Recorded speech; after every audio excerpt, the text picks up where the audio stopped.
Okay then, let's say goodbye to the Buble and welcome to Kamran, who I'll be introducing very shortly. Let's stop this share. Hi guys, welcome. I'm sure there'll be more joining, but let's kick off. Happy Monday, November the 7th, which means it's 49 days until Christmas. Wow. Which, yeah, I don't, for some of you that might strike fear into your heart. Some of you might be very excited about that. So yeah, I thought the reason I put some Buble on is because this is a festive themed event, right? And any excuse to play some Buble. So it's November. December is that very special time of year around the corner. Very special, but often quite stressful for lots of us. I know I'm not the only one, right, who feels that kind of I call it anxiety. I'm sure Cameron's going to talk to us later about the difference between stress and anxiety, but there's definitely like a seasonal stress that comes with this time of year, I think, isn't there? If you relate to that, then drop a relate in the chat box for us so that I know that I'm not on my own. But tonight I have an early gift for you in the shape of Kamran Bedi, who is author and NLP and mindset coach. Cameron's new book is what we're going to be talking about. Cameron specializes in anxiety, and he's going to be sharing strategies from this book on understanding more about anxiety and how to manage it at all times, actually. But especially I thought we could talk about kind of this time of year because, yeah, it does bring it with it a special kind of a seasonal stress with it. So audience, your mics and cameras are off for this event, but we do love the chat box to chat, to share questions and thoughts. So just before Cameron comes in, let's get those mental juices and the chat box warmed up with a little question, which I'm sure he'll be interested to see the answers to. So let us know in the chat box, who are you, where are you, and what do you find the most stressful thing about Christmas? Let's share on that. Let's go in with that. So who are you? Where are you? What do you find the most stressful thing about Christmas? I think it's only fair while you're checking in and sharing that I go first, right? So I'm Tony. I'm your host tonight. I'm the founder of the Shelf Help Club, which is the world's first self-help book club and platform and a place to inspire and celebrate working on ourselves and our mental health. So the Shelf Help Club is here to connect you with like-minded people online and offline, a place to share your self-discovery journey with friends, and also ultimately to help you improve or change, if you want to, the relationship you have with yourself. So I'm in Norwich in Norfolk tonight. My biggest stress point at Christmas is gifts, actually, family gifts. Some of you might know I've got quite a big and complicated family. So I've got 9 brothers and sisters and 18 nieces and nephews. So at Christmas time, like some of whom I know really well, some of whom I don't, some of whom I like a lot, and some of whom I don't.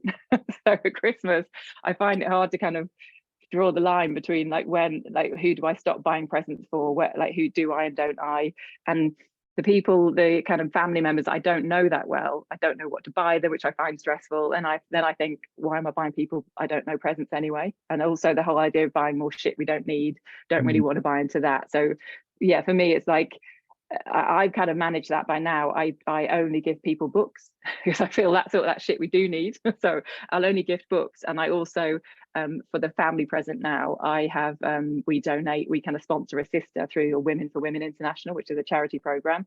So that's just something that's kind of important to me. And at the time, I think when I was sharing this with the family, everyone found it was quite painful to share. But now Christmas is rolling around again. I'm so glad it did, because I feel quite calm and happy that I kind of stuck to my values. And yeah, that's what's important to me. So I'm sure, yeah, people are saying, oh, family members, extended family, presents. Yeah, I'm sure there'll be lots of kind of similar questions, similar answers here. But let's say hello to Cameron and ask him about his Christmas stress. Hey Cameron, how are you today? Very well, thank you. How are you? I'm great. I'm happy to have you here and happy to be talking about this. There's been a lot of chat when I announced it as an event. People they need it. Yeah, no, I find Christmas really interesting because I come from a family where it was really casual, it was really relaxed, it was just a couple of days together, a meal, it was chilled, and then my husband's family are the complete opposite. It's really structured, it's organized. There's like things they have to have. They have to sing at a certain time. Like it's the complete opposite of the world I knew for so many years. So for me, it's balancing, my relaxed style to their really structured style. And that for me can feel frustrating.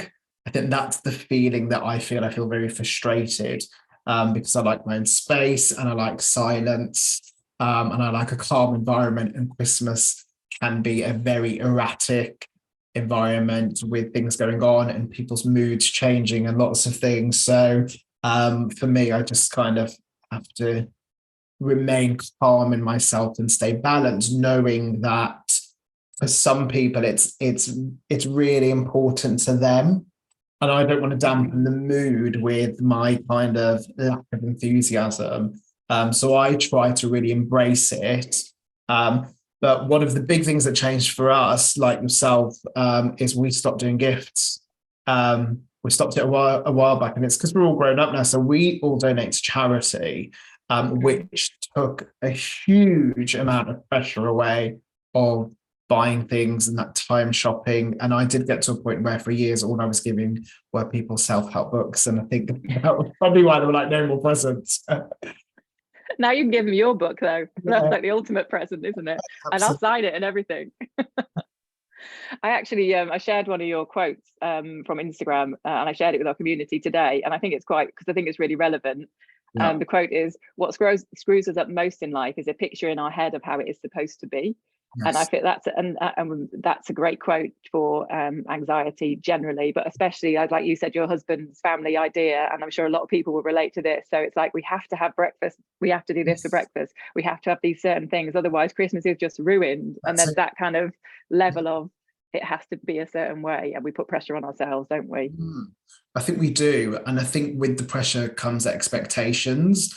And if people are adding a value to a certain thing, if that thing gets missed or you're not having it, does it mean that the whole experience is cancelled or it wasn't how you want it to be? I think we need to learn to be a bit flexible with our expectations around it, I guess. Yeah, totally. So we are tonight we're going to have an interview now, kind of a conversation about your work and the book, and then you're going to lead us through a few exercises from the book that kind of we can hopefully all kind of apply to our own Christmas situation. Yeah. Right. So first of all, how are you and where are you today and what's been happening? I'm all good. I'm based in Northwest London. I've had a busy day with client work today. I like to start my week off kind of with sessions early in the week, and then it kind of gradually gets slower over the week because then I have to manage all the other aspects of business and self-employed. But yeah, I've had a really good start to the day and the week. Good. And last time I saw you was at the Shelf Help Christmas party, wasn't it? And that was only a week ago. That was a week ago already. I can't believe it. That was so nice. And so our signature question that we love to ask everybody, or I love to ask everybody, how would you sum up your relationship with yourself right now? Because Shelf Help's really all about helping people improve that and make that as good and as nourishing as possible. That's a really interesting question. I think the feeling I feel at the moment and have for the last couple of weeks is I feel content. And I think, and I'm trying to honor that, and I'm trying to experience it and just go with it so that I don't get pulled into the next thing or, just into work and daily things. And I think a big part of that was because my book has finally come out a month ago, because, I'm not in that stage of going back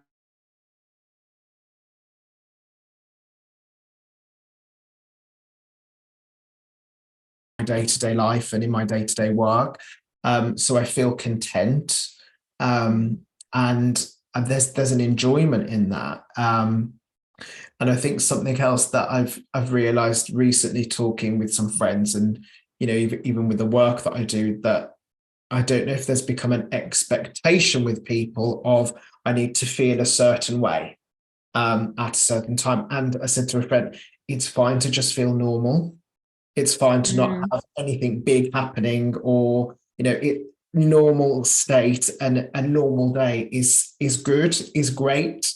I think that's kind of thing because there's no deadlines, there's no back and forth, there's no frustration. Like I just feel content, which is really. That's a wonderful word. And yet normal is overrated, right? That idea that it's great to not feel either extreme excitement or extreme panic. Exactly. It's like being normal is amazing. It's amazing. I read recently that permacrisis, the word permacrisis is becoming, it's going to be a word in the dictionary, because that's what, as a country, as a world, and as people, we're in this like level of permanent crisis. So that we're kind of bouncing from Brexit to COVID to like cost of living crisis, and it's like that kind of living in that heightened state. It's just not good for us, is it?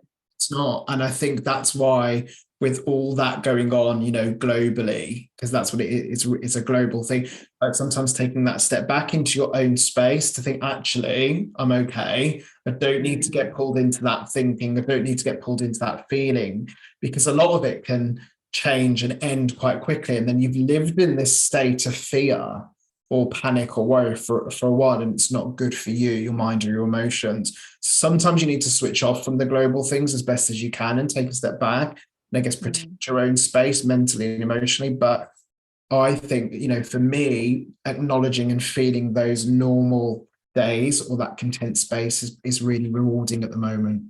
Yeah, brilliant. I love it. Thank you. So let's talk a little bit about your work then. Like you mentioned that so Monday is a seeing client days because you are a coach, like a mindset coach. NLP is something you specialize in. Obviously, you're an author as well. So there's lots of different elements and aspects to your business and brand, I suppose. So how does one become, and why does one become an NLP coach and author?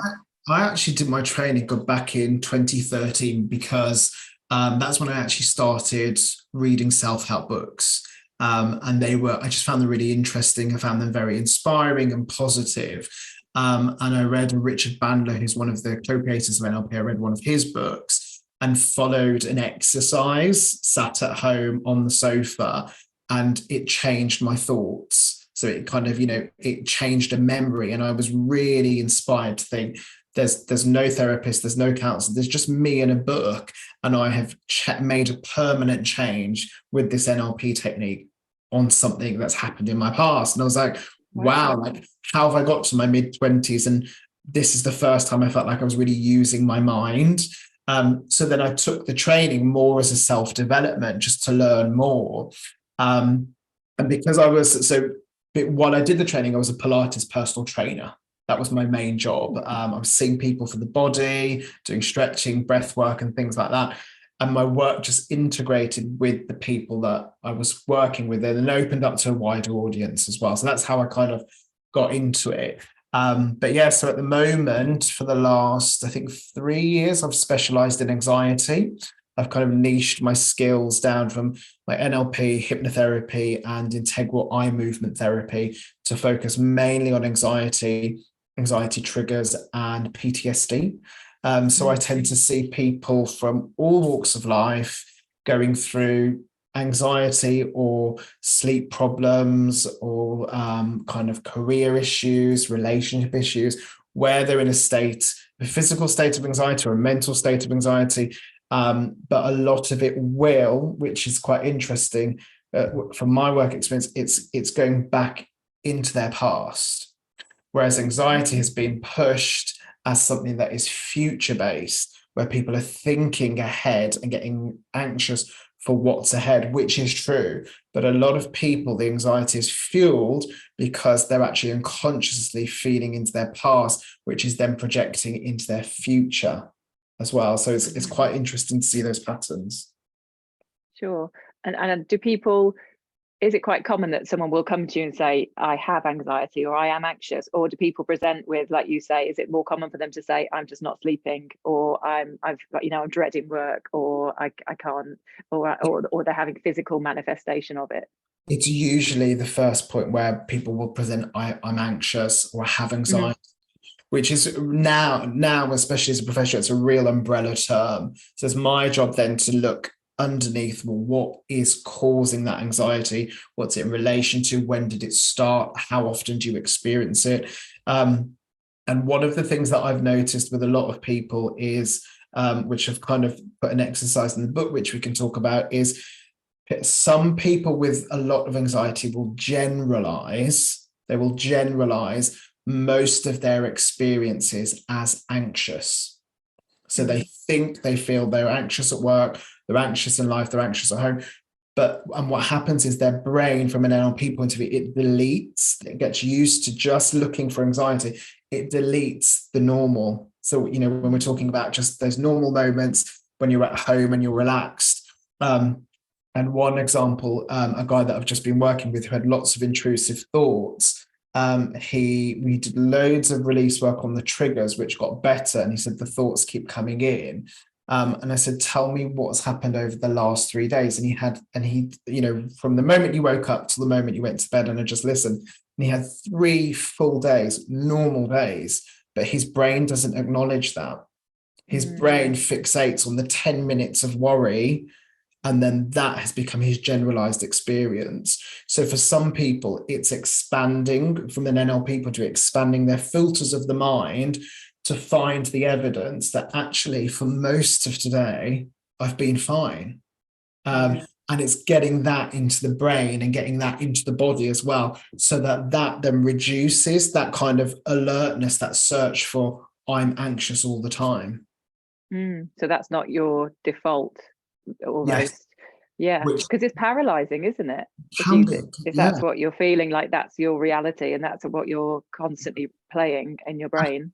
I think a lot of people don't know how to change that, which is why one of the main reasons I wrote the book, and that came from professional experience, seeing people day after day with this unawareness of how to deal with their mind, how to deal with their thoughts, thinking that they were just anxious all of the time.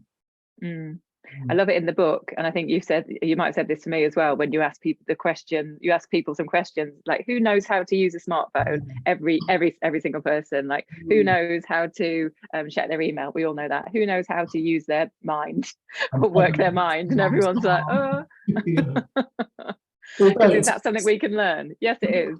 It's something we can learn. And I just randomly asked those questions. It was a talk in 2019, and it was literally the whole room's hands went down, and you really felt the change, the feel, because everyone was like, yeah, I know how to work a phone. And then I was like, and who knows how to make work social media? And then I was like, yeah, what's this guy talking about? And then I was like, and who knows how to use your mind? And everyone was like, and these are grown adults, and the hands went down. But what's been nice is, because I still ask those questions to start talks, a lot of people are starting to keep their hands up. And so I think that's because people are becoming more open to learning, to using self-help books, to, developing a relationship with themselves and to understand themselves, because you're with yourself all of the time. Indeed. You're, from the moment you open your eyes, you're there with your thoughts. The moment you fall asleep, or for some people, there's long periods where they lie in bed where they can't fall asleep because they're just with their thoughts. So being able to know how to work with your mind or how to work with your thoughts can be life-changing. Yeah, absolutely. But like you say, for some of us, we don't even know that's an option, right? So it's so great. That's why stuff like this is so great, because people can feel like, it might not feel great, but I can change it. So I think that's like what's so valuable about your work. And you say the book, we keep doing this as many times as we can. It's kind of like a culmination of a lot of professional experience and expertise. But what about, do you have any personal experience of anxiety? And is that something that you focus on because of that? Yeah, so I had a lot of anxiety in my 20s, kind of around my university years. And I didn't know it was anxiety.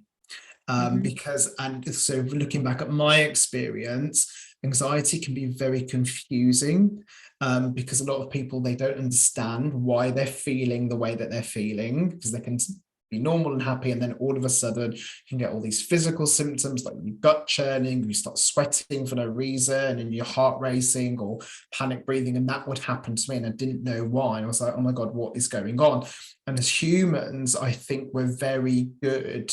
We have the ability to kind of mask it. And that's what happened to me, because I didn't know what was going on, and I didn't know who to speak to or what to do. I was very good at smiling, smoking through it, having a drink, and then, just holding it in. I didn't realize for years I was having anxiety until I became a professional. And I was like looking back at younger me going, oh my God, that's what it was, like that confusing time, mentally, emotionally, and physically, was anxiety. And a lot of people, especially freshmen, they feel very confused by it. They don't understand why it's happening. They don't understand why their mind's thinking like that. So kind of from my personal point of view, it was coming from that place of confusion, which I know a lot of people experience.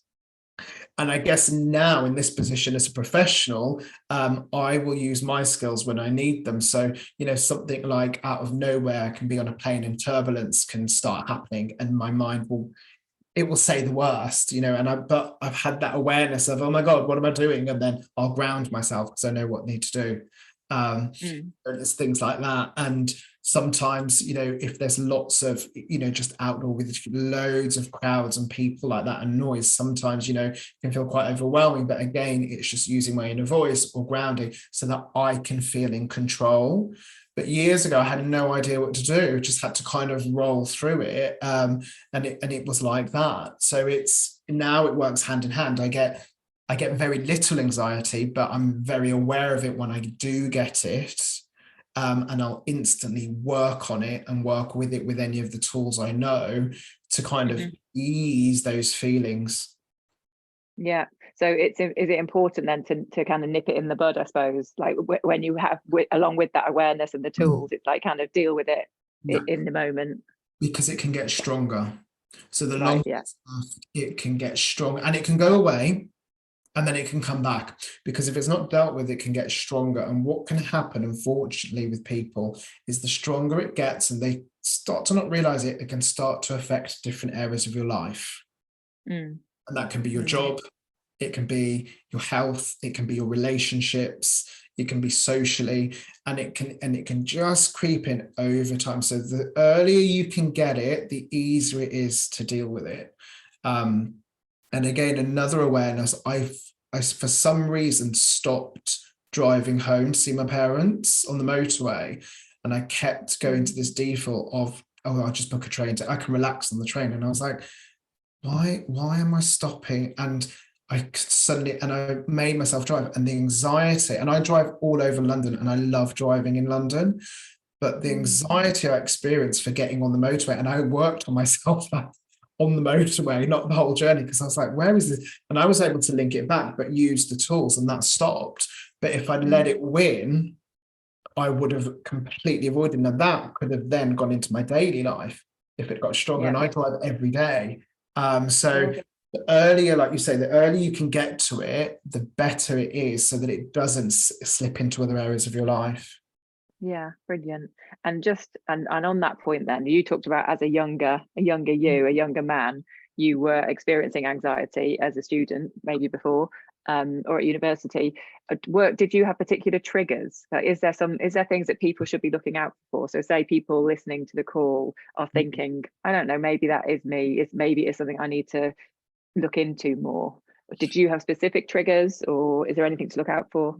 Yeah, so it's a brilliant question, and I think the way to answer it for people to kind of look to is kind of what I was saying at the start, where anxiety has become an umbrella term.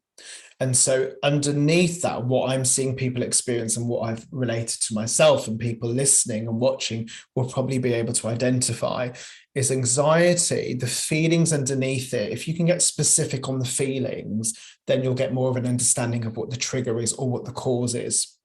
So for a lot of people, the feelings of panic are their experience, but they'll say they're anxious, but it's actually they're panicked or they're panicking. Or it could be feelings of worry. And that could be feelings of worry and overthinking, lots and lots of worried thoughts. So it's not panic, but it could be worry. For a lot of people, it can be the feeling of feeling on edge. Right. So they're feeling on edge that something's going to happen, or, you know, so it's fear.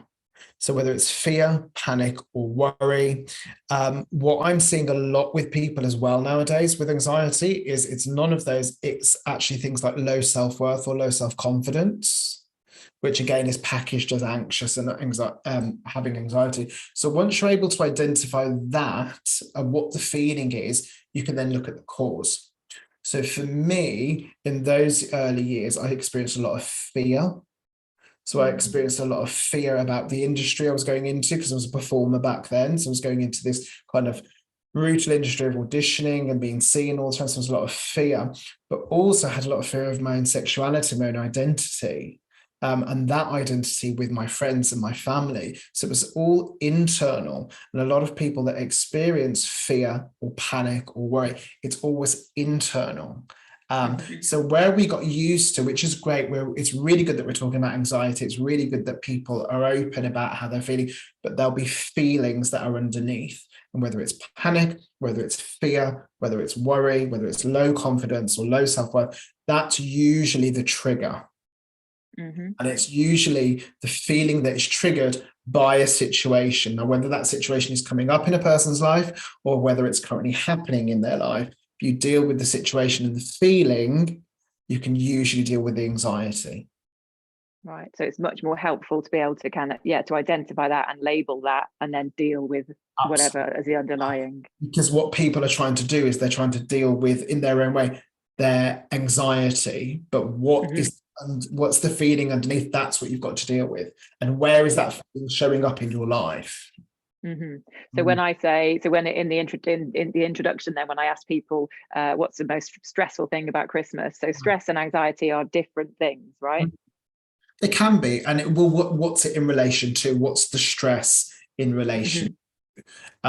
Because for someone, seeing extended family or friends over Christmas, they might be feeling panic, right? Yeah. Panic they're going to see them, relate, talk to them, panic that they're going to say the wrong thing, or right, things like that. Whereas someone else might have fear that they don't want to be, whatever it is they want to feel. So it's how, and then it could be the panic or the fear that then is showing up as stress because they're thinking about it. Yeah. And I think, stress in short doses, stress can be good and useful, right? So stress can help us get the Christmas tree up quicker because someone's coming around, or all those things as well. But I don't think anxiety can ever be a positive, can it? I think if it's to keep you safe, right? Because and that's the thing. So a lot of people, there'll be a need that's driving the anxiety, and that can be unconscious. So there could be a need as a driver from an NLP point of view, like what do you need in that moment? And for most people, the need is reassurance. That reassurance could be external. It could be from a partner, it could be from a family member, or for a lot of people, it can be self-reassurance. It can be their inner voice reassuring them not to panic, not to overthink this, just go with the flow, right? So it's utilizing that inner voice to reassure yourself to not get tangled up in those kind of overthinking patterns. So in some ways, the anxiety can be helpful to help keep people safe, but they don't realize that. And what they get stuck in is the feeling and the overwhelm of it. Sure. So again, like you say, it's kind of like identifying the different elements of your anxiety rather than just saying I'm anxious or I have anxiety, and then it's like you say, it's like this big umbrella term, and it sounds overwhelming and it feels overwhelming. Yeah, it's identifying the specific cause, specific feelings to you and to what's going on in your life. Because anxiety will be either mental, as in your thought patterns, right? So it'll be what you're thinking, or it'll be actual. It will be something that's happening in your life. And a lot of people, they don't want to face up to what's happening in their life.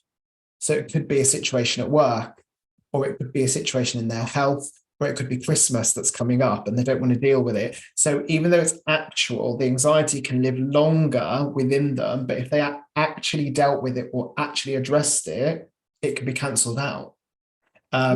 That's why it either becomes mental behavior or an actual behavior. But for a lot of people, it's like, where they think all the worst case scenarios and then 95% of them never ever happen, but they've felt those thoughts and feelings. So they've kind of tortured themselves with their thoughts, or it's like, oh, I'm really anxious about my colleague. They're thinking this, blah, blah, blah. And then you just go and you deal with it. And then I wasn't even thinking that. And then it's just, that's it. It's gone. It was you and your thoughts. So it's like, but that can be lived out for weeks and months because sometimes it's just go and have that conversation and get that clarity.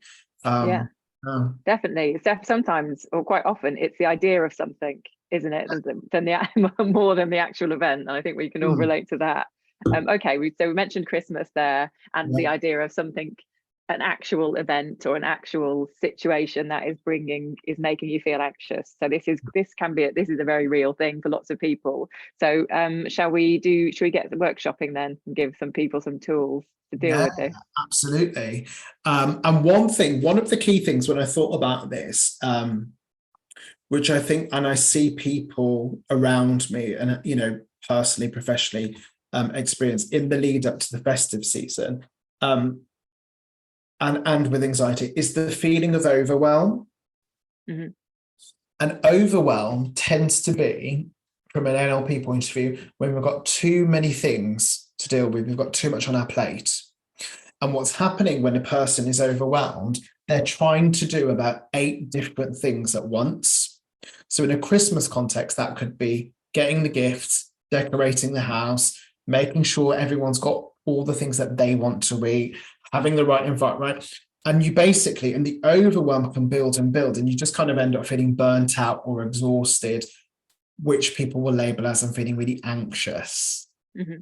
So, and this is a real typical time of the year where people will go into overwhelm. When you experience overwhelm, whether it's for Christmas, whether it's for any aspect of your life, from an NLP point of view, you need to bring it all the way down to just only doing 2 things. And really just 1 thing, but maximum 2.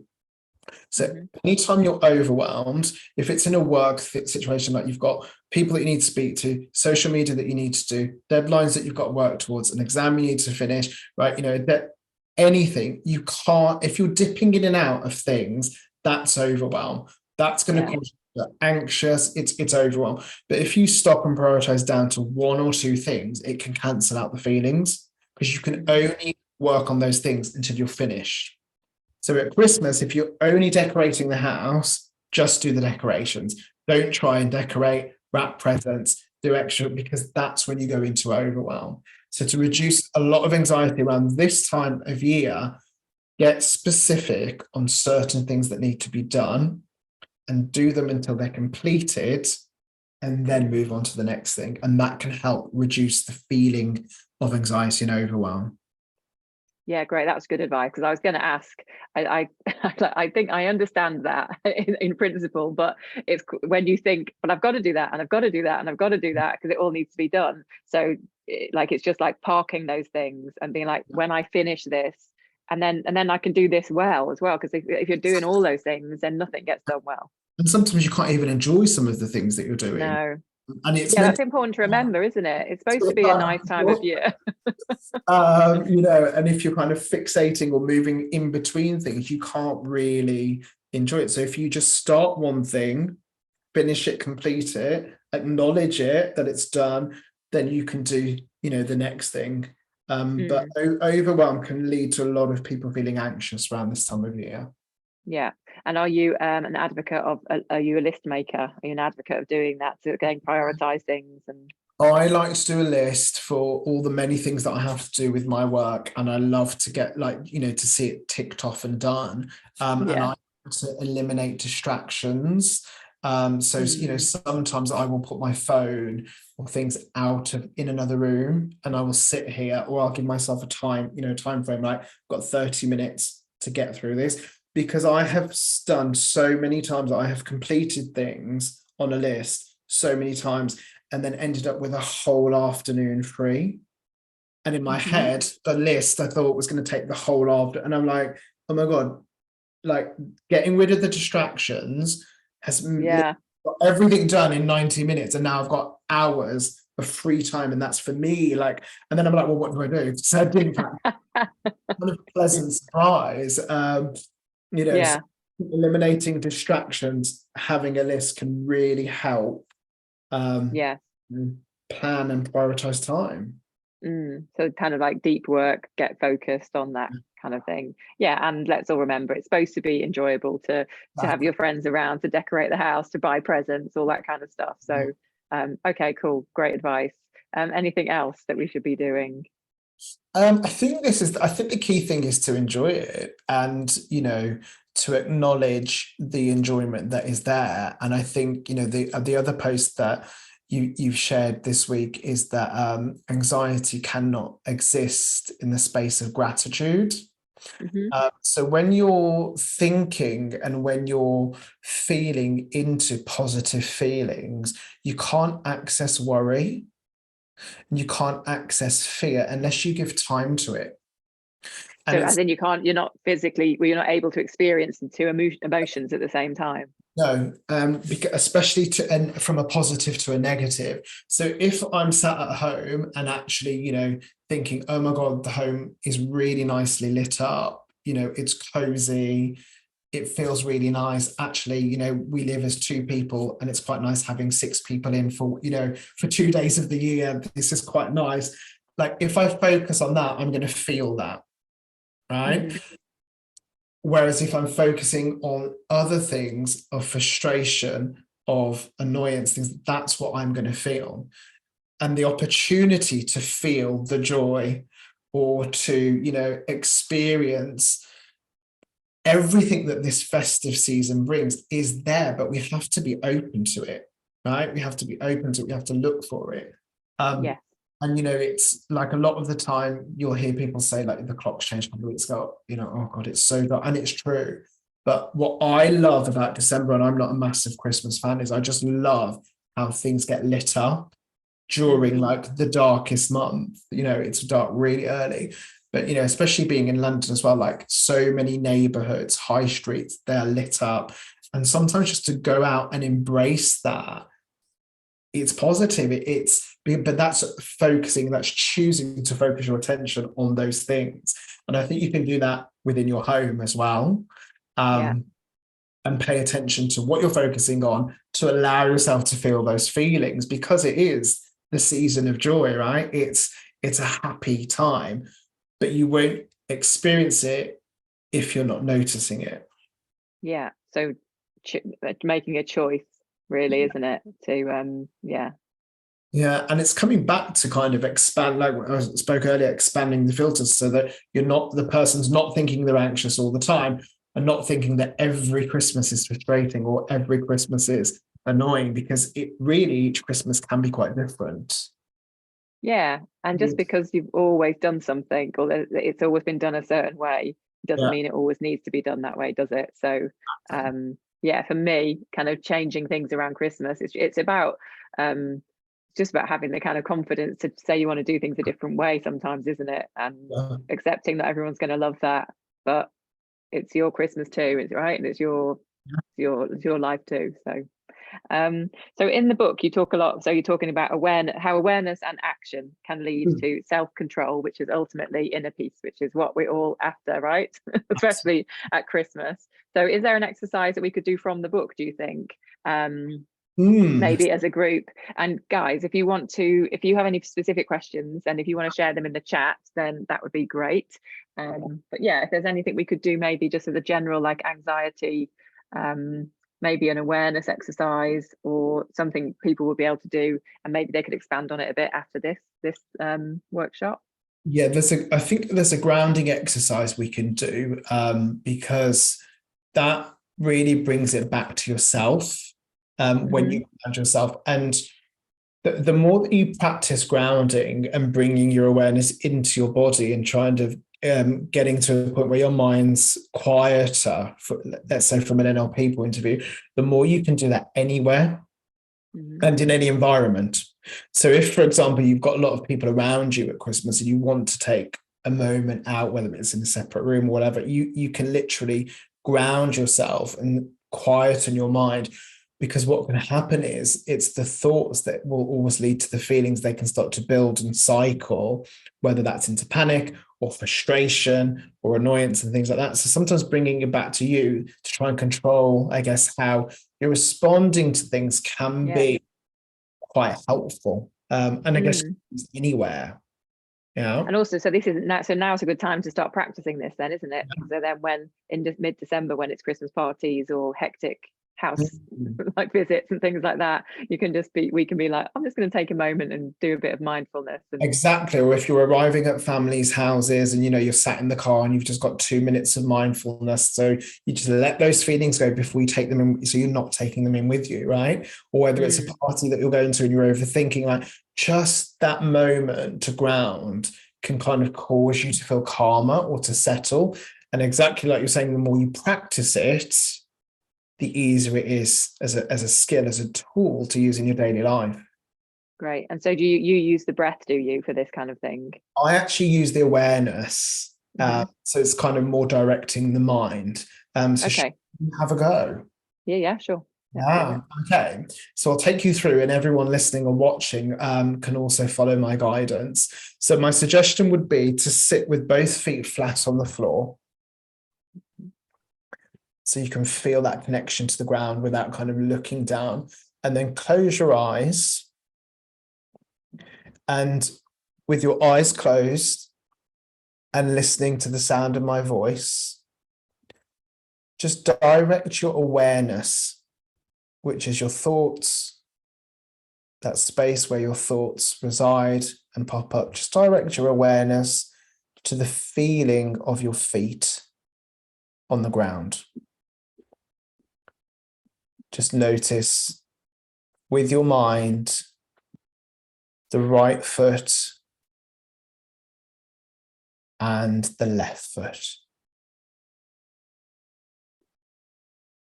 And as you notice your feet, notice the feeling of your feet connecting to the ground.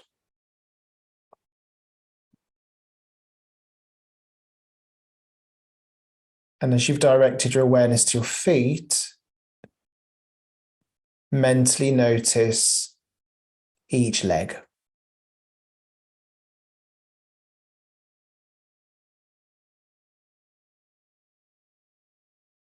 And mentally notice each hand.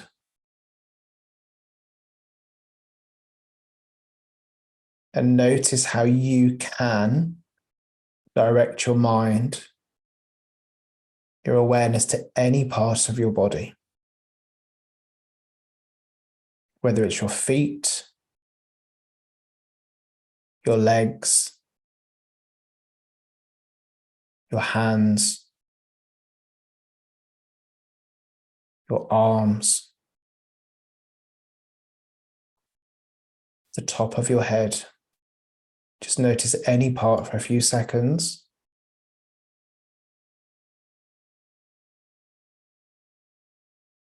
And with that ability to direct your mind, you can move away from any thoughts. And nobody knows where you're directing your focus.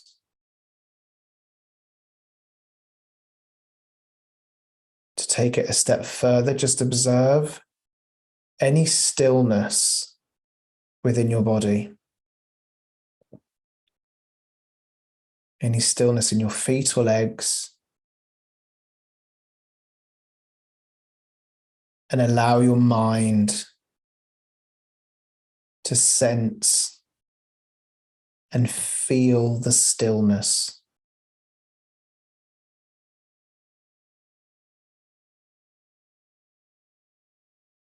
So as well as directing your mind and your awareness to any part of the body, you can notice and observe any stillness within. How does that feel, Tony? Feels so nice and calm. It's so good. Yeah, even though I probably should be thinking about a million things because I'm working, but actually, no, you're right. You don't think when you're focusing your awareness on parts of your body. Yeah, and it's so simple.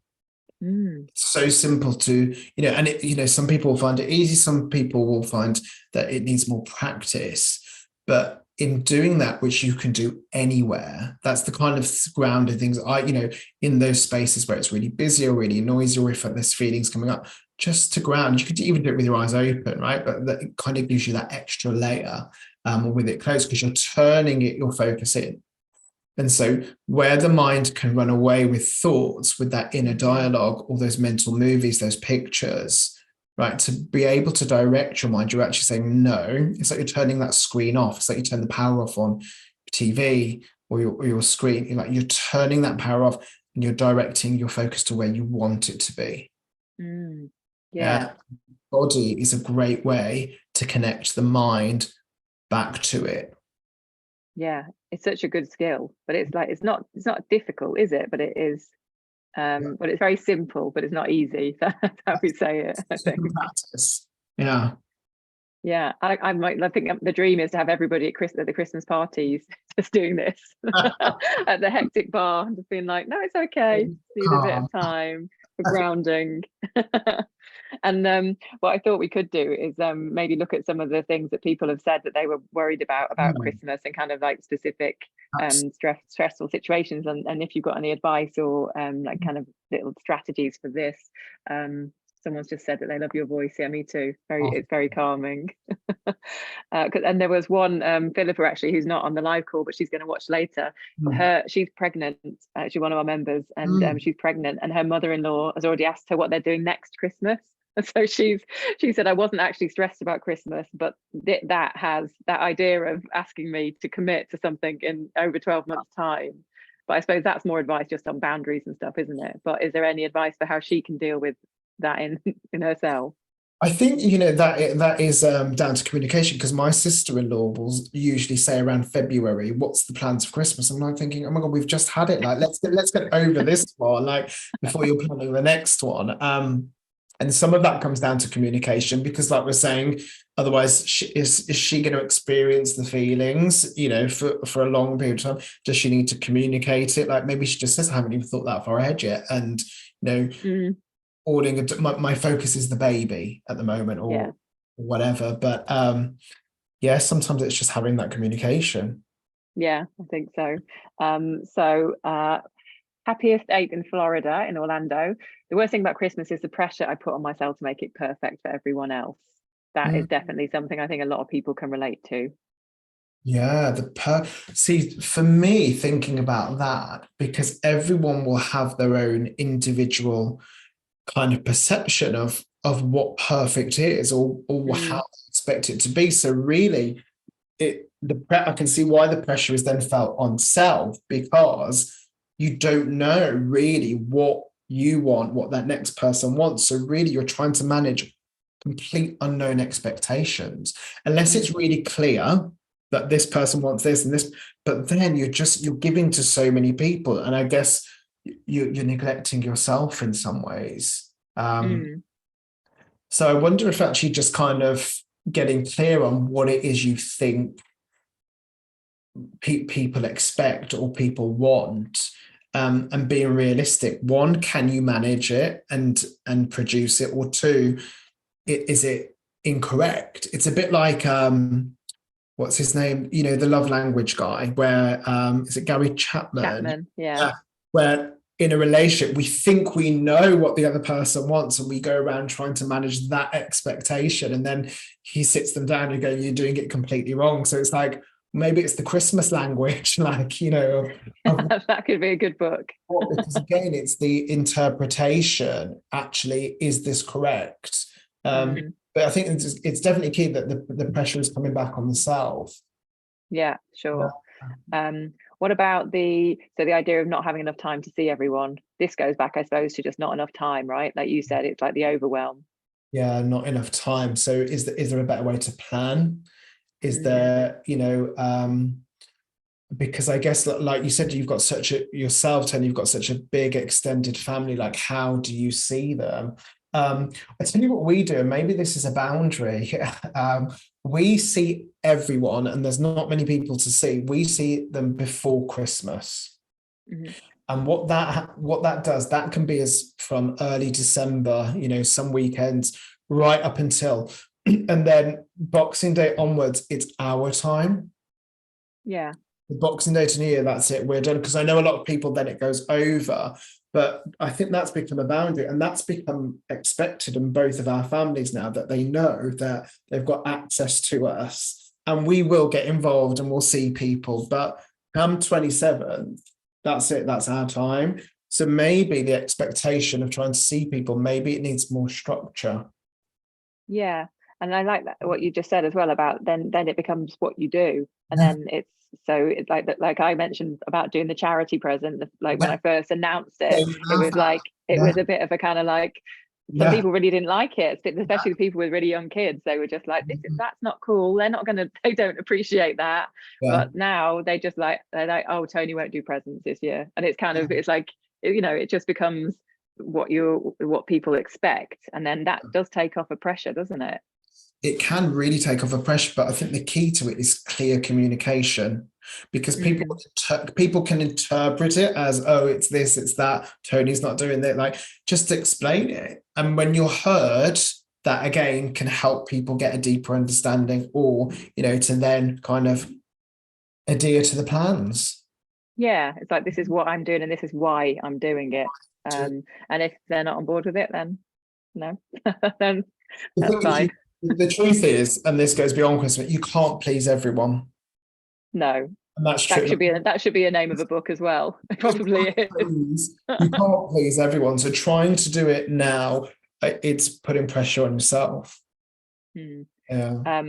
Okay, talking Julie, hey Julie from South Sea, talking about the forced commercialism. So this is, I mentioned it as well, about the idea that you have to buy presents and you have to get and parents especially, I know, feel this, they feel the pressure of that. But I suppose, I think you touched on it earlier, it's not letting all those inputs in almost, it's kind of taking yourself away from the messaging if possible. Is that helpful? I think so. When I look at it, so my family Christmases growing up were very, very relaxed, and it was a different time because we used to just get one gift and that was it. And when I look at my nieces and nephews now, like it's so many things. So I think it's choosing how you do things. Whereas the other side of my family now, they won't have the TV on for 3 days. So having that in place allows them to enjoy the time that is so precious to them. So I guess in some ways it's prioritizing what is important to us. What is it that we want to do? Is it time to chat? Is it time to play games? Is it time to enjoy food? Like, if you get specific on that, it might only be 3 things. Whereas what you're trying to do, if you're trying to do 10 things, then it becomes overwhelm. So maybe for a lot of people and families, maybe it's actually redefining what Christmas is to you and your family, and not the commercial projection of what you're encouraged to buy into. Maybe it's defining it, what's important to you. Because for us now, like I've said, that time after Christmas is so important for us to like just wind down at the end of the year. And we've defined it, and that's not buying into anything. We're not doing sales, we're not doing, because that's all gets projected on people as well. Like, I think maybe it's coming back to redefining your values of what Christmas is about. Yeah, so getting intentional about it, isn't it? And not just and trying not to get swept along in the because if you look at the chat tonight, and everyone I speak to about this subject is like, we're all on the same page. Like, we all want to just have nice, and it's quality time and it's experiences, and like you say, is it playing games, or is it cooking with your family, is it seeing people you don't get a chance to see very often? So it's like, this is kind of what we all want, I think, really, isn't it?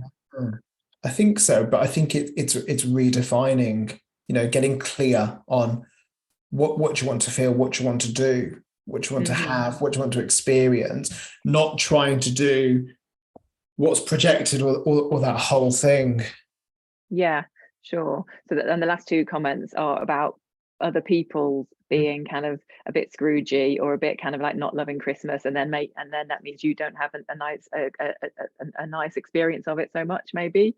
So maybe that's more of your mindset training on that, because letting other people impact you, how do we stop that?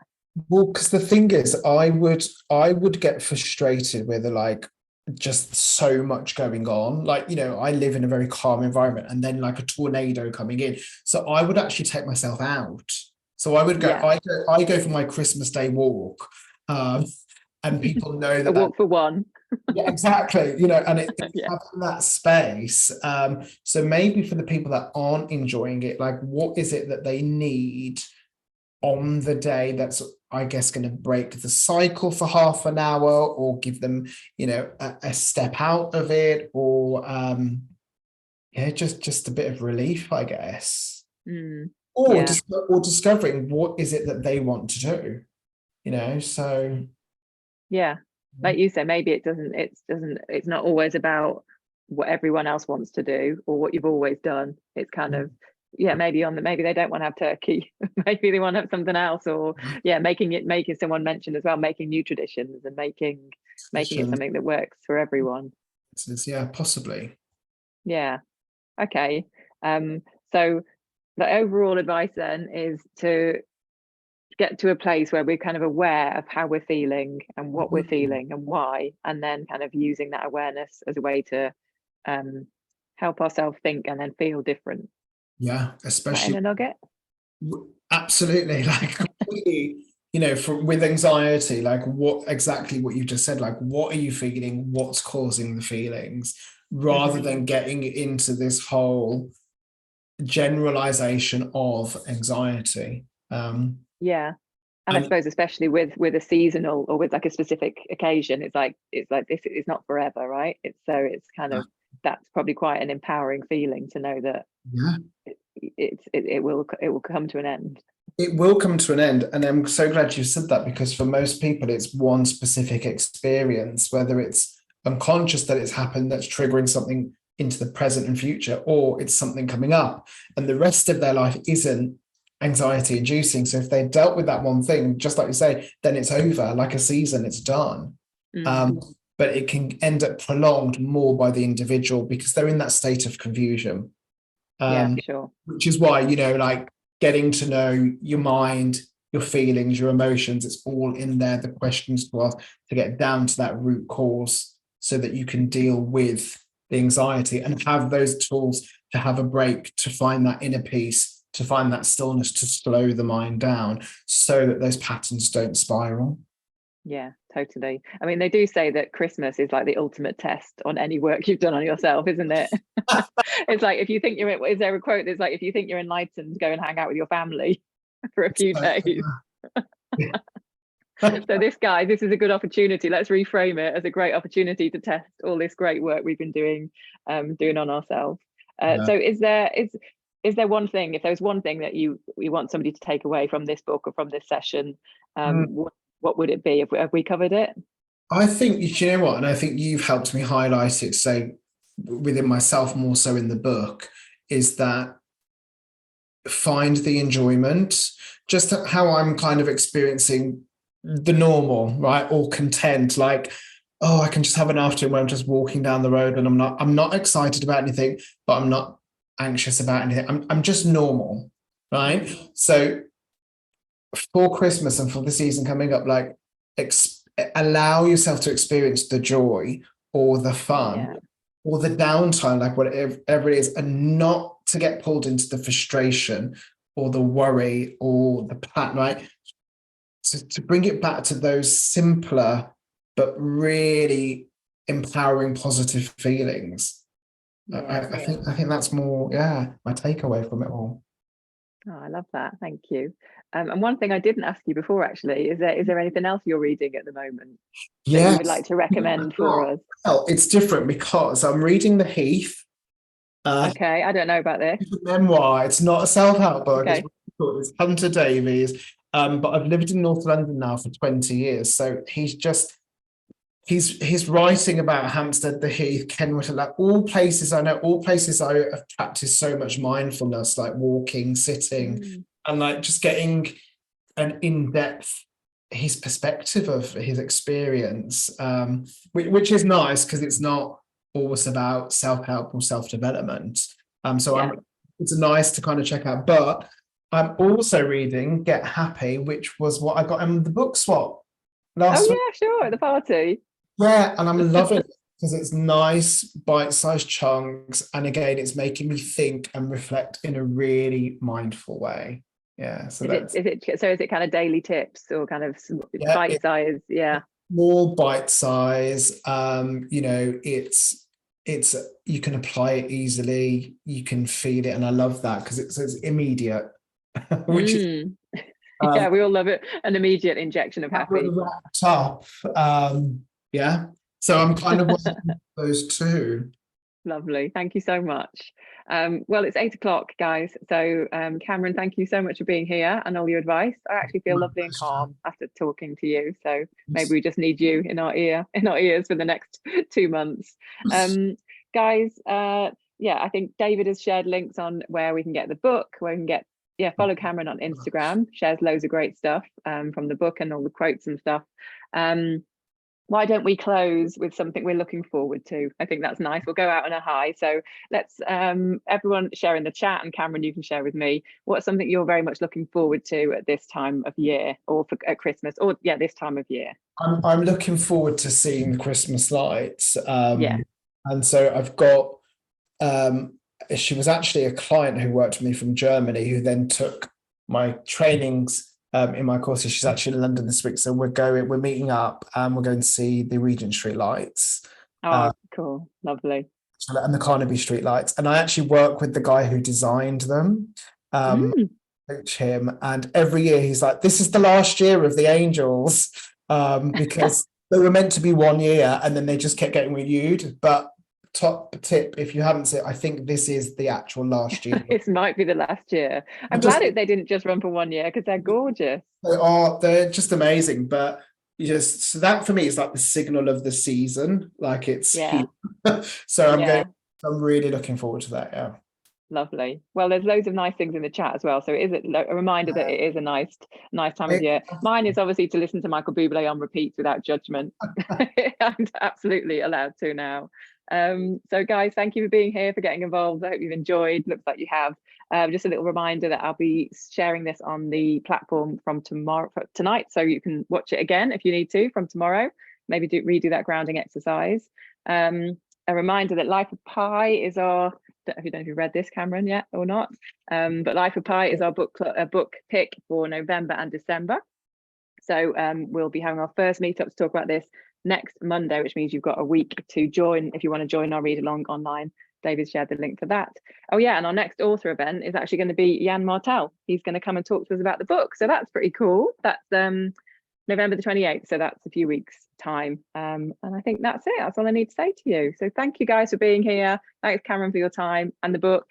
Having me. The Anxiety Antidote. I'm wishing you all a very calm and lovely and happy week. Thank you, guys. Take care. Take care.